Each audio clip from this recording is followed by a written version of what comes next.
Hi everyone, welcome. Eric from Healing Relationship here. This is our weekly recorded session. Every Wednesday I meet with a special guest for an interview, conversation, and of course we'll talk about relationship, self-empowerment, and healing. And here's the core of my work. I believe that the relationship you have with yourself sets the tone for every other relationship you have. So today I'm very glad to have Dianne Allen on my interview. Thank you for accepting my invitation, Dianne. Oh, you're welcome. I'm so delighted to be here. And where are you in the world? I am in St. Petersburg, Florida. Beautiful paradise right on the Gulf Coast of Florida. Wow, so the weather must be fantastic. Oh, today it's beautiful. Low humidity, mid 70s, no clouds in the sky, gorgeous sun. It's awesome. That's beautiful. We need more sun here in Vancouver, but today it's sunny, so that's great. So let me tell you, I met Dianne through a mastermind coaching program that we are in together. And I immediately deeply connected with you, Dianne, because you have such a great wisdom about life and about empowerment that for me, you are a constant source of inspiration, whether it's in your business or whether it's what you post on Facebook or the retreats you do. It's always a great inspiration for me. And that's why I really wanted to have you on my show today. And I've been one of your guests on your podcast, Someone Gets Me, last year. Yes, you were. And those words humble me so much because I just never know if what I'm doing, where it goes or whatever. And I'm just me. And I loved having you on my Someone Gets Me podcast because it's all for people who want to be understood better in the world. And that interview you did was genius. Oh, thank you for that. Thank you. Okay, but let me start by introduce you properly, okay? Okay. So you're gonna have to excuse my French accent. So sometimes some of the words goes crazy, but that's okay. That's part of who I am, right? So nationally known speaker Dianne A. Allen takes her raw experience, education, and information and offers accelerating solutions to life's challenges. She works as a mentor, author, speaker, podcaster, and life catalyst for bright and sensitive people, creating exciting and diverse avenues to open and expand possibilities of personal transformation. If you want to be free of what holds you back, Dianne has a way of offering that needed push of inspiration to get you moving for your highest good. With over 3 decades of working with personal development, Dianne is committed to presenting ideas and strategies in understandable and empowering ways. Dianne has published several books and hosts 2 podcasts. Her website is www.msdianneallen.com. So, Dianne, did I miss anything? No, you didn't. Hearing it back, I'm like, wow, maybe I do some things in the world. Of course you do. But my first question is because you said over 3 decades, I'm only doing this job for this relationship coaching around probably 8 years. I mean, I joke saying to people that I have done that all my life, right? Right. But really helping people getting into a stronger relationship, let's say the last 8 years. Mm-hmm. So tell me, what brought you to that work, and how did you happen to do that? Oh, wow, that's a big question, but I can kind of get it into a nutshell. When I was a teenager, life in my world was on the outside perfect and beautiful, and inside the family home it was not perfect and beautiful. It wasn't the worst in the world, but it wasn't perfect and beautiful. And I'm an empath, which means I take in a lot of energy and I'm very sensitive. I'm also have a different kind of thinking strategy, so it really affected me in a deep way. And I remember thinking, I think I was 15 or 16, that if I can do anything to help another person not have to feel the way I'm feeling, I will do it. And that if I can help teenagers, they'll be happier adults. I didn't really know what any of that meant, but that's what I thought. So I went away to college, headed to medical school. I changed my mind halfway and decided to go into psychology. Then I did rehab counseling. I've done a lot of work in mental health and addiction.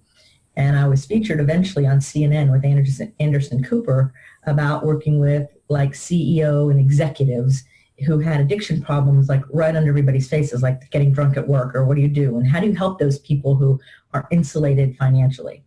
So at the time, I had a lot of people in that group that were insulated financially, and they asked me to keep helping them. So I'm like, okay, I'll help you. And it was kind of like a naive in the sense I didn't know where it was going, but I really want to help people. And it really matters to me that in the long run, people have better lives. It's just not a short-term thing for me, which is why I'm not a coach, I'm a mentor. It's a different thing. Mm-hmm. So I decided to start working with those people and help them in the greater way. And then organically, now here I am as an intuitive empowerment mentor. I've always used my intuition. And people would look at me and go, how do you know those things? Or how do you see it that way? Or wow, it's something so new. And now I'm just calling it what it is. It's always been. And it's kind of funny. People go, you really developed it. I said, well, I've had it all along. I'm just now saying like that's one of my skill sets. So now I have the joy of helping people all over the world have the best life from the inside out. Like, so their gut's happy, their heart is happy, and the rest of them is happy. That's beautiful. That's beautiful. And that's a work that is so needed today, right? And I think what I notice in especially in North America, there is an opening. There is a lot of people wanted to reach out for help and wanted to just have a better life and be able to navigate through life challenges with better tools or strategy. Or you mentioned intuition. I think that's one of the best tools that we can have for ourselves. And can you tell us more about that? Because I'm very curious to have your take on that. Oh, yes, it's very interesting. Forbes magazine recently did an article, and they said, like Albert Einstein has said, that intuition is the highest form of intelligence. And so it's an intelligence that transcends our brain. It transcends words. It transcends the three-dimensional human part. It's the bigger picture. And all of us have some access to it if we would open the door. Some of us have more access to it. You know, like some people are great piano players and some are good. So kind of where is that? But everybody has an ability to use it. It's kind of like, have you ever known you shouldn't do something? Your brain says, I'll do it anyway. And then you wish you didn't do it. Or you meet somebody and you get a warning sign and then you engage with them anyway. And later when they betray you, you wish you had listened to your gut. Well, that was your intuition telling you, giving you the information, and you just didn't know to listen, or you didn't trust it, or you didn't even pay attention until later when you look back. So I use that skill I have to help people awaken theirs, but also to help them navigate the trickier water so they can get some success and confidence. And then they can do it better themselves, because I really want everyone to be free. I don't want them to be dependent on anyone else. Yeah, of course. Yeah, that's beautiful. You know, when you were talking about intuition, I was referring to myself when I was a long time ago. I used to have that sort of intuition, but as you said, I wouldn't follow my intuition, right. And I would say, oh, I knew it, right? Mm-hmm. So what would you say to people who are listening today, that how can we really trust? And sometimes we have this. Maybe for myself, if I can share my experience, there's these tricky things that you want to believe that your intuition is good, but somehow you also want to go into the other way. Mm-hmm. And I find it's a very fine line. So how do you get like really strong into your intuition and say, no, this is my intuition and I'm going to honor that? That's a really excellent comment. And it's tricky all the time. You just get better at seeing where it is, right? Mm-hmm. And I have a couple things. One is, it takes a lot of personal self-care and a lot of breathing and being willing to go within yourself. So the first step for somebody who overthinks and thinks so much and figures everything out is to just breathe and get in their body and realize we're safe in our body. It's going to be okay. And sometimes just having 5 minutes of decompression, breathing, kind of meditation time really helps people start paying attention on those deeper levels. Mm-hmm. Another thing to consider is, like you can't tell, is it my intuition or is it my brain? Well, that's a simple thing. Your intuition will always lead you to something that is of the higher good for all, and you're included in the all. Your brain, however, has an agenda, and it's not for the higher good of all. So if I'm wondering if I should do something like this interview, when you asked me if I should do it, I would come on your show, it was an easy yes for me because I already knew you. But I get people calling me all the time wanting to be on my podcast, wanting to be on my show, because now that it's making a big mark after all these years, people want to be part of it, right? And not everybody's a match for it. And so I have to ask myself and breathe into that and say, is this situation that's being presented to me for the highest good of all concerned? And that includes me. Like, will the information support everybody? Is there alignment? All those kinds of things. And I breathe into it and I can tell in my gut. And then if my brain goes, oh yeah, have them because they're well known, or they're a celebrity, or what the heck, you have time. That stuff doesn't work. I could do it if it didn't align, but it wouldn't serve the greater good and it wouldn't serve the mission of the show, right? So, and that's a simple case of, that there's no big event that could be a problem, but we don't want to keep letting our brain run the show with all this chatter because it's not even real. It's just not real. So it takes being willing to do it. Then the next step is, that's critical, and that is get confirmation, which means check out your theory in the real world. Like this one guy emailed me, gave me this long email, oh my word, it was so long, all about what he was going to offer my audience. And I don't even do that on my show. I let people talk about their business, but it's not a marketing show. You don't get to market. It's like, let's share and be beneficial presence on the universe, and then people drawn to us will find us. I have a different worldview. So I went and listened to some things he did to make sure that my intuition of no, that's not a fit, not to judge him as bad or wrong, because he's not. It's just the way it was presented to me. That's all. And so I said, no, this is not a fit. So I went and looked him up, and I checked out LinkedIn, and I checked out videos. And as I listened to them, I paid attention to my gut. What was I experiencing?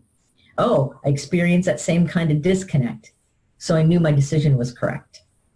Yeah. So I check it out. Now, I've been doing this for so long and I'm so used to my intuition. I still get confirmation, but I also can trust it a lot more. Once you do it a lot, you get trusted. You trust it better. But I always seek to make sure that my alignment is pure, my heart, my mind, and my gut, and that I'm coming from a place without agenda or motive. Because if I have a hidden agenda or a hidden motive, it's going to color it. So it's interesting. Yeah, no, that's beautiful. That's beautifully said. So when you said, I trust my gut, so do you usually have like an emotional response in your body that you can feel it right away, if it's a good feeling or a bad feeling, something like that? Oh, yes. Yes. I know it right away. Sometimes I can see a vision in my mind's eye. Sometimes.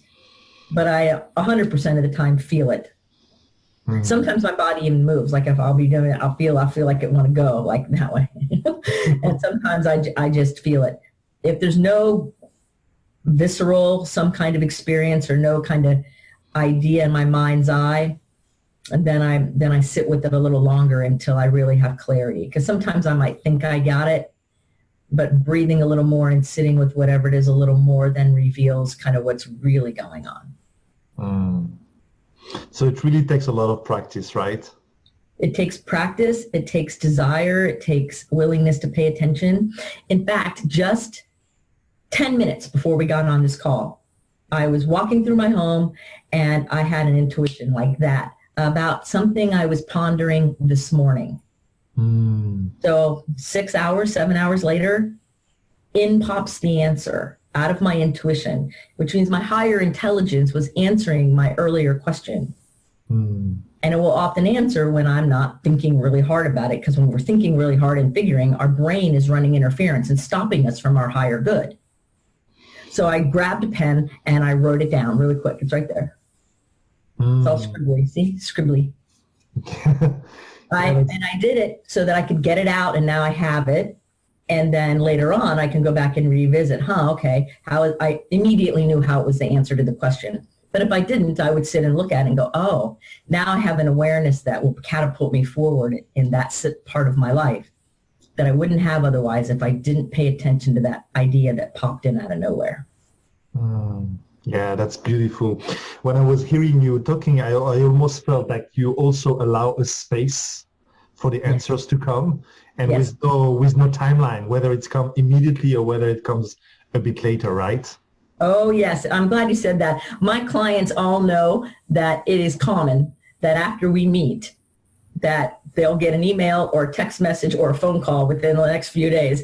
And I had this dream, or I just had this awareness, or you probably want to read this, because I'll get an additional information and ideas and inspiration for them well after we're done speaking.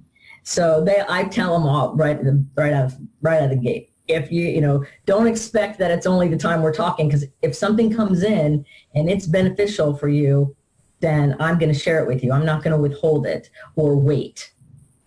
So they're all used to it. Yeah, that's beautiful. That's what I call commitment and determination. I love that. I love that about you, Dianne. Great. Thank you. I'd like you to introduce to the audience your book, Hope Realized, because I know that you put a lot of heart in that book, and I know it has been a big success. And I know that you're always talking about hope. That's something that really is you cherish that in your heart. So can you tell us more about that? Yes. Hope Realized started out, and it still is, a daily meditation journal, but it's a little different than the typical ones. It's 366 different daily readings, and each day has a word of the day. No two words are repeated. And each word has a quote that goes with it, some from historical thinkers and some from current day thinkers who are just brilliant, and they're in there. And then I unpack that quote. I write about 120 to 150 words. I think 180 is the biggest, enough to get some meat, but not too long, about that quote and things to ponder for the day. And then at the bottom, it has daily application. In other words, do this and it will help your life. And then underneath it, it's about 8 lines to journal. And a lot of people journal in the book so that they can just kind of see where they're going. And it's not meant to be long. It's meant to put what the experience is. And then every 90 days, there is a blank page or two to say, okay, well, how am I doing now? So that people can see their progress instead of, it being so out there. Like there's a blank page in the beginning. Where are you starting? And then where are you going? And it starts with day 1. So it's not a January through December 31st. It's a whenever you start to whenever you're done. And some people spend 3 or 4 days on one word and on one idea. And then that's fine, because then you go to the next one when you're ready. And so it's an organic way to have a discipline and a structure and a focus to transform your life.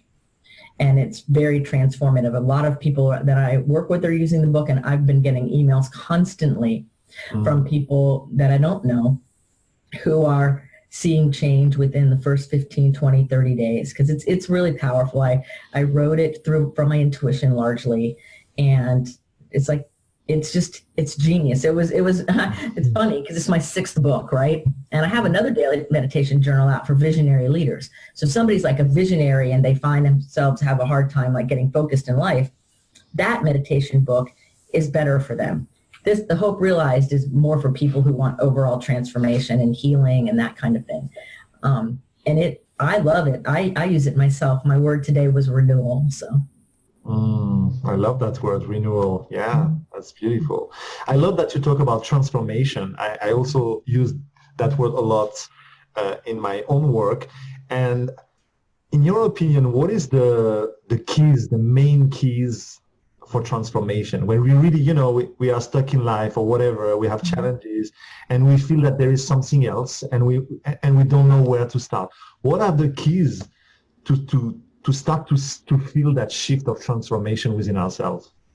Well, the first thing is to own and be honest about the fact you have awareness that something's going on, that it's time to shift. Like be honest about it, right? And say there's an awareness. Then for me, the next step would be to be open-minded and open-hearted, so that if I'm not open, I can't receive anything any different. So like I imagine like a lotus or a flower, the slow-mo movies where the flower is opening. I imagine that opening, like, okay, let's get more space in here. Let's open up to see what all the possibilities are. And they're certainly outside of my human awareness, because if I knew them, I would be open to them. So that's where having somebody else in our corner, whether it's a coach or a mentor or a guide of some kind, that's forward thinking, that can help see things we can't see. Because we all have that blind spot where there's things going on that we can't see that other people can see. And if we have those people around us, we move faster. So we need to be open. Then the next step for me would be to be receptive. Because a lot of people can say they're open, but if somebody says something to them that their ego doesn't want to hear, they just put a wall up. I'll bet you get that a lot. I know I get it. Sometimes it's unconscious. The person really wants it, and the old patterning jumps in. And even they can feel it, but they don't know how to stop it. And that's where the work is, right? And sometimes people say they want it, but they don't really. They just want to learn a better way to stay sick. So when you ask them to be receptive, they're not going to be. Those people usually don't work with me very long because it just doesn't work out because I see through it. But that's okay, So the receptivity is important.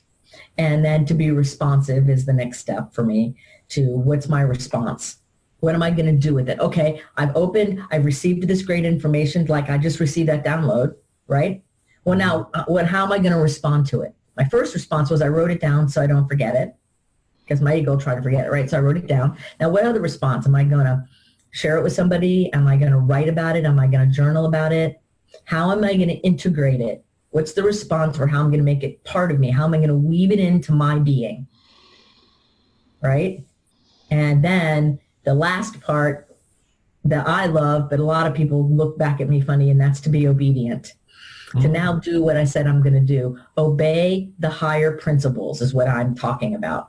If I believe in compassion and trust and generosity and integrity, then start obeying that on a higher level now with this new awareness I have. I have to step into my game a step further, be a little bit more brighter and show up. So I have to be obedient to the lessons I'm getting and how I use them. So I kind of look at everything kind of falls into one of those kinds of places along the way. No, that's beautiful. I love that especially that last part, because it's almost like if we learn something, or if we feel that there is a shift and we know how to do it, or at least we know on which level we can operate with ourselves, is right. to be committed and staying true to that level of awareness that we have about ourselves. But would you say that there is a readiness, like we need to be ready to transform, or we can transform at any time, even if we feel resistant and even if we feel like we hold back? What would you say about that? Well, I think on some level, our soul has to be ready. We have to allow it. But I also have seen people scare themselves in the beginning of transformation, but somewhere along the line, it requires that shift, But some people start out scared to death. I mean, you probably run into people who want your help because they're afraid of what they're going to lose or afraid they're not going to get what they want. And fear is the initial motivator. And fear gets a bad rap. It helps get us out of the way of trouble. And that fear that makes somebody want to seek help is the fear of going backwards. That fear is not bad unless you stay stuck in it. Seeking support and help and guidance is important. And I need to do something with it and integrate the information and do something just to learn a bunch of things, like they say, knowledge is power. That's not true. Applied knowledge is power. What are you doing with it? So I think that on some level, eventually we have to be open to really receive it and live it. And sometimes people come to transformation in an emotionally coerced kind of manner. Yeah, no, absolutely. And so what has been during this time that you have done this work, what have been some of the shifting point for you that you could see your own transformation through the work you do? Oh, wow. A lot of them. As a matter of fact, the thing I just wrote down was a huge transformation point just a few minutes, an hour ago. But the thing I think I noticed over time more and more was my commitment and dedication to my own connection and taking care of me. And even when today, because I'm such a helper, that it's easy for me to try to push through and help everybody and do whatever I can because I believe in everybody. And I have to remind myself I'm not a machine and it's all going to be okay. And so over the time, I've learned that lesson in lots of different ways. Trying to help somebody too much, trying to do it for people, knowing none of that'll work, but doing it anyway, exhausting myself, seeing far too many people in a day. and then I pay the price because I feel bad. I just feel heavy and yucky. And so I don't do that anymore. So once I get the lesson, and sometimes I'm hard-headed, sometimes the lesson has to pound at me like no tomorrow. But when I get it, I do something different. And that's always my commitment. And I also know that there's no finish line, Eric. We'll all always be growing in these bodies. I had a client yesterday say something to me about, I'll finally be done in a few months. I said, well, I'm not done. She goes, what?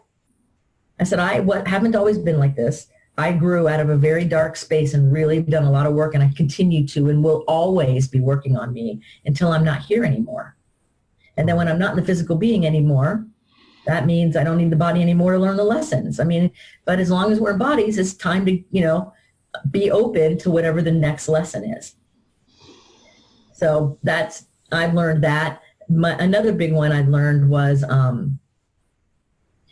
communication. And what I mean by that is I'm a very direct communicator. And I notice if I have any fear, I'm not as direct.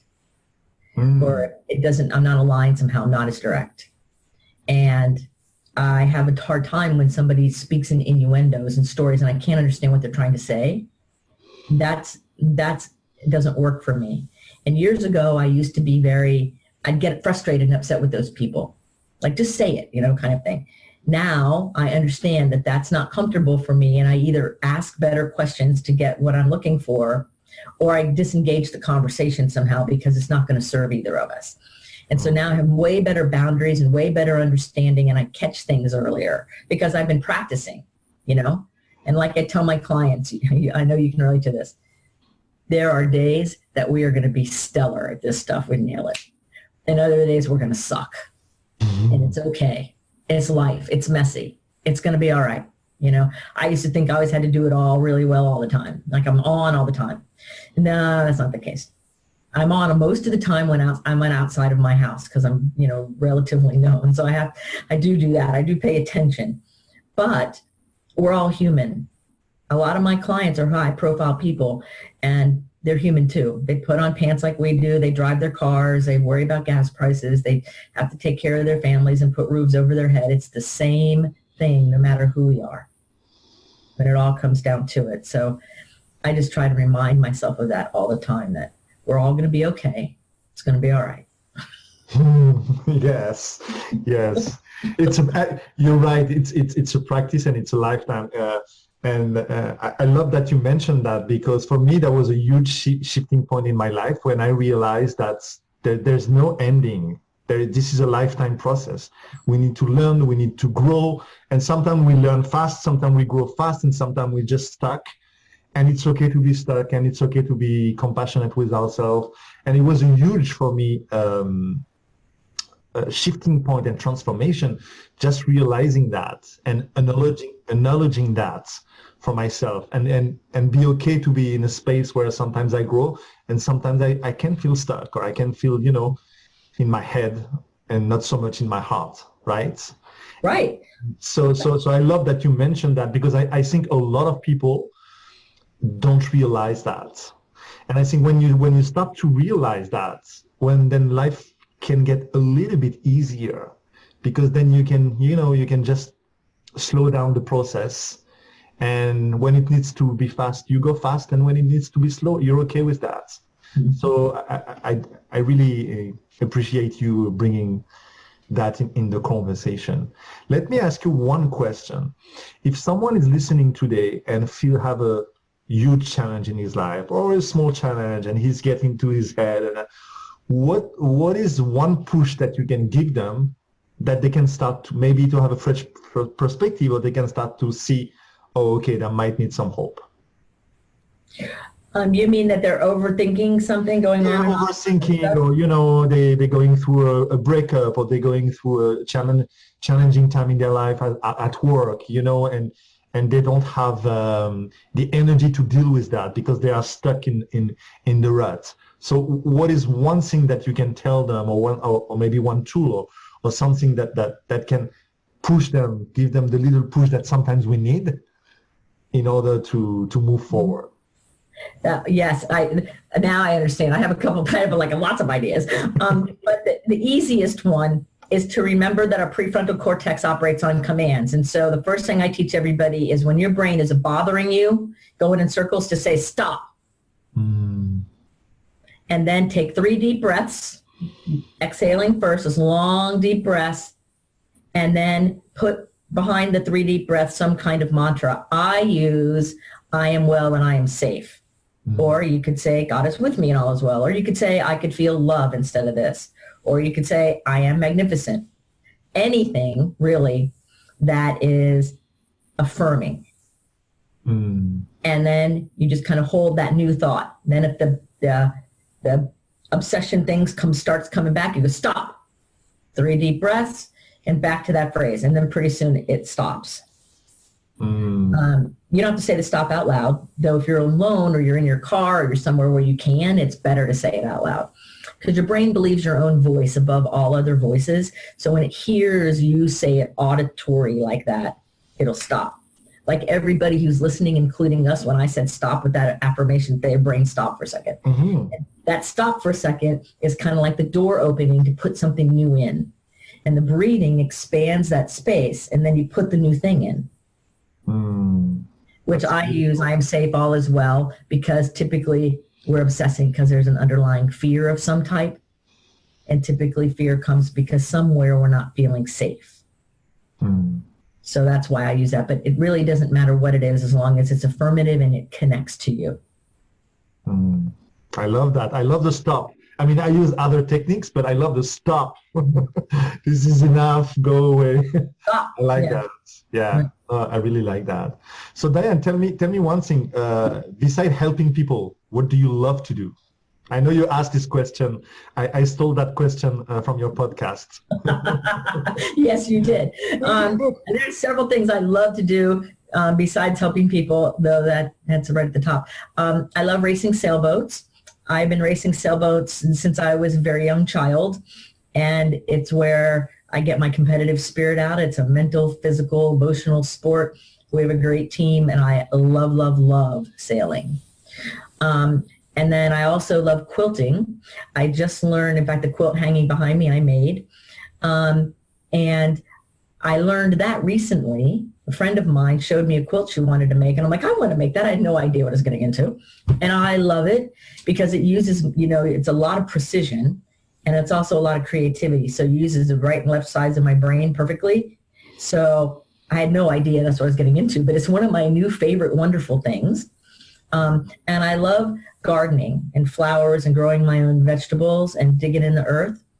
And of course, I love my connection to my dog. I spend a lot of time with my Labradoodle, but mostly things that are creative and precise, like the quilting thing or the sailing takes a lot of mental and emotional. But those are my favorites by a long shot.